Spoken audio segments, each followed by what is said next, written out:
Miira keessaa Jaartummaan qabaa mucayyoo hidhaabaasa haa galtu. Haadhaaf abbaa biratti. Akkuma inni isinii qaali mucattilleen warra ufiitiif qaalidha yoo asirra feemasi ta'uu dhabde. Harka isiitirraa nyaattan hiriyyoonni isaa.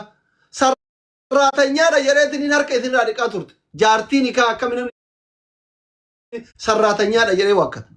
Min maalat ነው?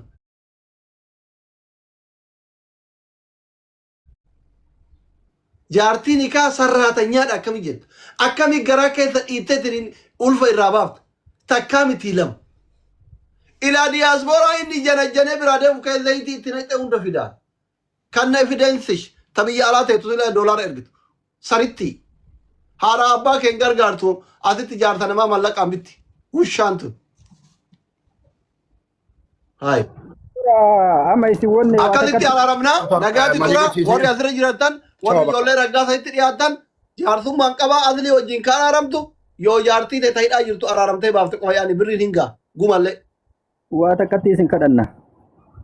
Kadhadha. Kadhaa hin jaaladha yoo na kadhataniin amana. Wani takkatti isin kadhannu. Tadoolchee sun amma dhugaa taate wani dhugaa namni martuu gara mana fiinne gamana fiinne homaa argaan jiru dubbiin dhugaa jedha jara dhara waliin soomnu. Wanni amma haasa'e kun illee dhuga. Garaa keessa dhiitamuun, tumamuun, reebamuun, jaartiin nikaa sarraatanyaa jedhameetiin mooraan isii tuqamuun warri isa wajjin daawwaa godhaa ture hundi hin beeka warri mana isaati nyaata. Hunda beeka. Obboleettiin dallaaltee itti fiduun, obboleettiin wal baratuun hundi dhuga. Mucattiin ilmoo qotee bulaa ta'uun, intala wallaggaa ta'uun eenyu maqaan isaa baqqalaan obbo'eenuun lakkoofsa qaba hin qaba. Asi bararra nagalchiiraan jedhanii galchuu dide. Jaarsummaa isin dhiisuuf. Amma xaalloo. Amma gabaabduu wannan jedhu isii tama birri tana isin kadhachuuf birri wanni dhugaa irraa dhaabadhaa haa nyaatee si faa'uu fi.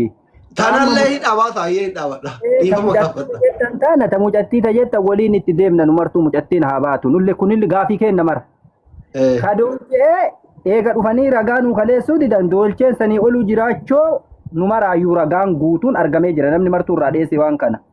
Kadammoo mucattii miidhama faana deemnee waan san mootummaaf akkana goosifnaa san nu martuu irrumaa dhaabanneeti rabbi haa si feessuu fi fayyaallee rabbi haa kennuuf isii takkatti doktora isin kadhannaa. Yoo mucattiin hidhaan bahin hin dhiisu. Waan mucattii san walumaan gaafanna gaafii hawaasaati. Intala durbaa qabaan ilmoo durbaa lama qaba ujjala waan boru ijoolleetti taatu hin beeku hin dhiisu. Hin dhiisu. Waan mucattii nu hagaa baasanii ta doolchee sanii masifeessinaa fi akkasitti nu wanti jedha waan mucattii sani kun abbaan murtii illee asira. Abaazarri silaallee heydariin bilbila irraan kaasan jedhani bilbila amma abbaa murtii irraa hin kakaasan na fakkaataa gizeetiif dhaqanii dippiloomaasii amma haasame kanaan yoo ka fudhatanii abbaa murtii jaarsummaa hin fudhatanii mucattii araaramaan baasu. Tabiraan gubbaan feetanii teessanii yoo mataa nu hiite. Laatiyya dhiila hin dhiisaan. Ila akki jira kana doktor. Ustaz Ahmad waa gaafadha. Ustaz Ahmad. Wayya bibi. Abdii Raggaasaa obboleessa keessanii miti. Obboleessa namummaa obboleessa islaamaa Muslima obboleessa islaamaa. Sumayyaan obboleetti islaamati obboleetti islaamati miti. Obboleetti islaamaadha. Hayyee maarree ka isinin jedhu waa'een isteetimanti illee baabni isaa haa cufamu waa'een birri illee haa cufamu waan guurame rabbi haa sirreessuufi miti.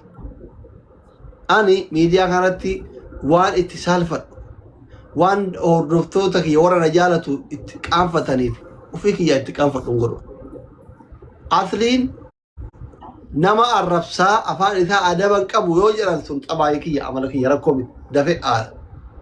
Hannaa fi kijiba hin godhus godhees hin beeku fuula irratti illee hin godhu. Amma waan isin jedhu eega inni obboleessa keenya ta'e isilleen obboleettii teenna warri asirra jirtan hundi keessanuu dhaqaa shimgilinaa qabaa mucattii miskiintittiin baatee tiraanspoortii aga wallaggaa deemtuudhaan akka kennaa fi duraalee nama bira teettee qara'aa turte jedhanii yoo qaraatellee ilaallee nama bira geenna kiraa irraa kafallaa. Uma wanni isa mileen rajaa gurree isii guruu dadhabnuuf hin jiru irraa kafallaa mucattii hidhaa baasa. Anaaf ijoollee Raggaasaa akkasitti araara. Maal jettaa waan kanarratti? Ayyee asli xumurtee? Sagaleen koo jiranii? Hin jira. Ayyee galatoom. amma dhimmi guddaa dhimmi muhimmiini waan kana lafaa kaasee dhimma hawaasaadha. Qabxiin guddaan ishuun dhimma hawaasa buqqa'ee jiruu fi gargaarsi haa ta'u ituu jedhamu inni viidiyoo sooshaal miidiyaa kanarra deddeebisee gadhiisuu fi akkasuma bakka gastii seenutti dhimma isaa kana himatudha. Miti kan kana kaase. Amma gara dhimma hawaasaatti adeemamu tokko isa jalqabaa. Inni kan biraan waa'een isteetimentii maalii ergaa namarraati bilbilli kaafamuu dide wanti sun achitti goolabameera. Hawaasaaf hin jedhaa jira malee ofii koo argeera wanta asliin jedhe dhugaadha. Ana Ahmad Hussein amala koo keessa akka hojjaa koo akka bifa koo kana mini naman sodaadhu kun aslii mattu likkima sanatti ma waan inni jedhe dhugaadha. Edaan gala wallollee irra gartanitti miti. Waan asliin jedhe dhugaadha argeerani ija kootiin wanticha jechuudha. Wanti sun dhugaadha.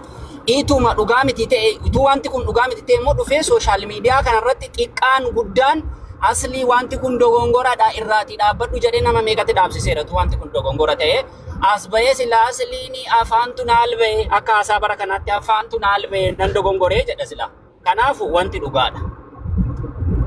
Kan obboleettii keenya kanaa ifa deemamuu qabuun. Chaappaatti dheeran. Ani chaappaatti dheeran. Akka Ahmad Hussein kan kana jedhe.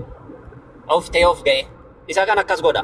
Amma gara hawaasaatti deema. Hawaasa nama 10,000 kanarratti gara dhimma hawaasaatti deemamee waa'een hawaasa buqqee kanaatti adeemamu dhimmi Sumayyaa, dhimmi Abdii, dhimma nama dhuunfaadha. Wanti Abdii barame beekame. Dhimma hawaasa keenyaa dandamachiisamee deemamee itti deebu yookaan immoo qaamni biraa dhimma obboleettii keenya Sumayyaa qabachuu. Asli na hubatte kanuma yaadni koo galatooma. Bareeda. Enu namni yaada qabu hin jira kan biraa moo goolamnu kalaas namni cinqame. Adamni ishee amanu mageetan barbaadaa egaa amantanii kalaas. Asli. Anatu qaba doktor. Gaggabaabsa. Galatooma amma dubbiin dhugaadha wanni namoonni hedduun amma amananiitu jiranii. Nuti durallee wanni isin jettanii soballee hin jenne. Darii fi Abuzarillee ka jedhee an jidduu kanatti maaf furmaatan goonedha. Amma ani wanni ani akka nama tokkotti isin gaafadhu. Hedduutu doonsa godhaa jira waan ta'eef. Gisee lolu dhageeffachuun ture si jalan ture. Wallahi dhuguma wallahi Abu Sabraddiin hino urga gaafa wanni kun galeeti sagaleen dhukkuba boonnee ijoollee tana imaana itti qaraanee quraana itti qaraanee rabbiin qabnee mallaqa irraa guurre har'a gaafa immoo mallaqni guddate kagadoo taanee doorsifamnee ajjeefamuuf deemaa odoo biyya jiraadhe anamma hin beeka gahiidariin garuu nama shakkeefi jira wallahi obboleessa yoo fiisaa wayii qabaatte baafadhu akka gaafa wayitti addaan baatutti asliin illee asumarraa fooloraan si guddifata malee wata akkasiin godhu wallahi. Wallahi baafadhu dafi. Alhamdulillah. Jechi gaafa inni du'e maal gootaa bire wallahi ofiisaa wayii baafatee akka dubbiin addaan baatutti haa ba'u. Oomi Haalatti akkas saameessatti akkam ta'a. Oomsi mi asli waa gaafadha. Asli